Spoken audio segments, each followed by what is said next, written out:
नमस्कार। कभी सोचा है कि सर्दियों में हमें अचानक ये कंपकपी क्यों महसूस होने लगती है?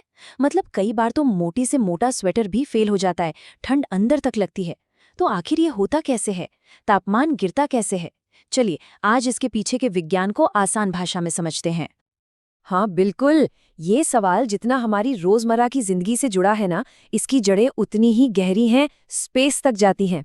तो आखिर वो क्या वजह है कि हमें ये कंपकंपी और अंदर तक घुस जाने वाली ठंड महसूस होती है? तो चलिए शुरू करते हैं। ठंड का असली कारण जानने के लिए हमें सबसे पहले थोड़ा ऊपर जाना होगा। मेरा मतलब है अंतरिक्ष में, ये समझने के लिए कि हमारी पृथ्वी आखिर है कहाँ और कैसे घूम रही है। ये है वो जादुई नंबर जो सब कुछ तय करता है, 23.5 डिग्री। सुनने में तो बस एक छोटा सा एंगल लगता है ना? पर असल में सारा का सारा खेल इसी का है। देखिए, हमारी धरती अपने एक्सिस पर, मतलब अपनी धुरी पर एकदम सीधी खड़ी होके नहीं घूमती। वो थोड़ी सी झुकी हुई है, टिल्टेड है, बिल्कुल उस लट्टू की तरह जो घूमते वक्त थोड़ा टेढ़ा हो जाता है। और इसी झुकाव की वजह से साल के अलग अलग वक्त पर धरती का कोई न कोई हिस्सा सूरज की तरफ थोड़ा ज्यादा झुक जाता है। तो सबसे बड़ी गलतफहमी दूर करते हैं। सर्दी इसलिए नहीं आती कि पृथ्वी सूरज से दूर चली जाती है। नहीं, असल में जब हमारे यहाँ उत्तरी गोलार्ध में कड़ाके की सर्दी पड़ती है, तब तो पृथ्वी सूरज के थोड़ा और पास होती है। असली वजह दूरी है ही नहीं, असली वजह है पृथ्वी का वो 23.5 डिग्री का झुकाव। तो अब सवाल ये है कि आखिर इस झुकाव से होता क्या है? ये सूरज से आने वाली एनर्जी को कैसे बदल देता है? चलिए ठंड के इस सबसे बड़े राज को समझते हैं। इसको ऐसे समझिए, मान लीजिए आपके हाथ में एक टॉर्च है। गर्मियों में सूरज की किरणें उस टॉर्च की तरह सीधी आती हैं, एकदम फोकस्ड, सारी की सारी एनर्जी एक छोटी सी जगह पर। लेकिन सर्दियों में क्या होता है? किरणें तिरछी आती हैं और उतनी ही एनर्जी एक बहुत बड़े एरिया में फैल जाती है। और जब एनर्जी बढ़ जाती है तो जाहिर है हर हिस्से को गर्मी कम मिलती है। पर इससे तापमान कैसे गिरता है? इसका जवाब है काइनेटिक एनर्जी। ये भारी भरकम शब्द लग सकता है, पर मतलब बहुत आसान है। हवा और जमीन में जो छोटे छोटे कण होते हैं ना, उनकी हलचल ही काइनेटिक एनर्जी है। जब ये कण तेजी से हिलते हैं तो हमें गर्मी महसूस होती है, और जब ये सुस्त पड़ जाते हैं, धीरे धीरे हिलते हैं, तो बस वही ठंडक है। तो अब देखिए पूरी कहानी कैसे जुड़ती है। सूरज की किरणें तिरछी आईं, सौर ऊर्जा फैल गई, हवा और जमीन के कणों को कम एनर्जी मिली तो वो सुस्त पड़ गए। उनकी औसत काइनेटिक एनर्जी गिर गई और बस थर्मामीटर पर तापमान नीचे चला गया। और इसमें एक और चीज जुड़ जाती है, हीट बैलेंस। सर्दियों में दिन छोटे और रातें लंबी होती हैं। मतलब धरती के पास सूरज से गर्मी लेने का टाइम कम है और अपनी गर्मी को वापस स्पेस में खोने का टाइम ज्यादा है। तो गर्मी आ कम रही है और जा ज्यादा रही है, जिससे तापमान और भी नीचे गिरता है।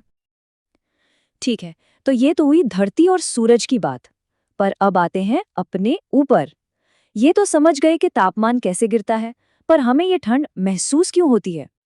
ये नंबर याद रखिए, 37 डिग्री सेल्सियस। ये हमारे शरीर का कोर टेम्परेचर है। हमारी बॉडी कुछ भी करके हर हाल में इस तापमान को बनाए रखने की कोशिश करती है, क्योंकि हमारे सारे जरूरी अंग इसी पर सही से काम करते हैं। और यहीं पर है ठंड लगने का असली मतलब। ठंड कोई चीज नहीं है जो हमारे शरीर में घुस रही हो, बल्कि ठंड लगना वो एहसास है जब हमारे शरीर की गर्मी तेजी से बाहर निकल रही होती है। फिजिक्स का नियम है कि गर्मी हमेशा गर्म चीज से ठंडी चीज की तरफ जाती है। तो जब बाहर ठंड होती है, हमारे 37 डिग्री वाले गर्म शरीर से गर्मी बाहर के ठंडे माहौल में भागने लगती है। और हमारी बॉडी बहुत स्मार्ट है। इस गर्मी को रोकने के लिए वो फौरन एक्शन में आ जाती है। कांपना यानी शिवरिंग असल में हमारी मांसपेशियों की एक ऑटोमेटिक एक्सरसाइज है, जिससे गर्मी पैदा होती है। और रोंगटे खड़े होना, गूज़बम्प्स, ये हमारे पूर्वजों से मिली एक विरासत है। जब उनके शरीर पर घने बाल थे तो रोंगटे खड़े होने से बालों के नीचे हवा की एक परत फंस जाती थी जो इंसुलेशन का काम करती थी। अब हमारे पास उतने बाल तो नहीं, पर वो रिएक्शन आज भी बाकी है। और फिर आता है विंड चिल इफेक्ट। हवा असल में तापमान को कम नहीं करती, पर वो हमारे शरीर से गर्मी चुराने की स्पीड को बढ़ा देती है। होता ये है कि हमारी त्वचा के ठीक ऊपर हवा की एक पतली गर्म परत होती है। तेज हवा आती है और उस परत को उड़ा ले जाती है। नतीजा, हमारे शरीर की गर्मी और तेजी से बाहर निकलने लगती है। इसीलिए तो हवा चलने पर ठंड ज्यादा महसूस होती है। तो अब तक हमने धरती के झुकाव और अपने शरीर के रिएक्शन को समझा, लेकिन मौसम इतना सीधा नहीं है। ये एक पूरी रेसिपी की तरह है जिसमें कुछ और चीजें भी शामिल होती हैं। हाँ, इस खेल में कुछ और खिलाड़ी भी हैं, जैसे कि बादल। इनका रोल बड़ा दिलचस्प है। दिन में ये सूरज को रोककर ठंडक करते हैं, लेकिन रात में यही बादल एक कंबल की तरह काम करते हैं और धरती की गर्मी को बाहर जाने से रोकते हैं। तभी तो जिस रात आसमान साफ होता है वो ज्यादा ठंडी होती है। और ऊंचाई का तो सीधा हिसाब है, जितना ऊपर जाएंगे हवा उतनी पतली होगी और पतली हवा कम गर्मी रोक पाती है। और ये असर कोई मामूली नहीं है। औसतन हर 1 किलोमीटर ऊपर जाने पर तापमान लगभग 6.5 डिग्री सेल्सियस तक गिर जाता है। अब समझ आया पहाड़ों पर हमेशा इतनी ठंड क्यों रहती है। तो चलिए ठंड लगने की पूरी कहानी को एक साथ जोड़ते हैं। पृथ्वी सूरज से दूर झुकती है, किरणें तिरछी और कमजोर हो जाती हैं, हवा के कण सुस्त पड़ते हैं और तापमान गिर जाता है। लंबी रातें इस ठंडक को और बढ़ाती हैं। हमारा शरीर अपनी गर्मी ठंडी हवा में खोने लगता है, जिसे हम ठंड के रूप में महसूस करते हैं। और आखिर में हवा, बादल और ऊंचाई इस एहसास को फाइनल टच देते हैं।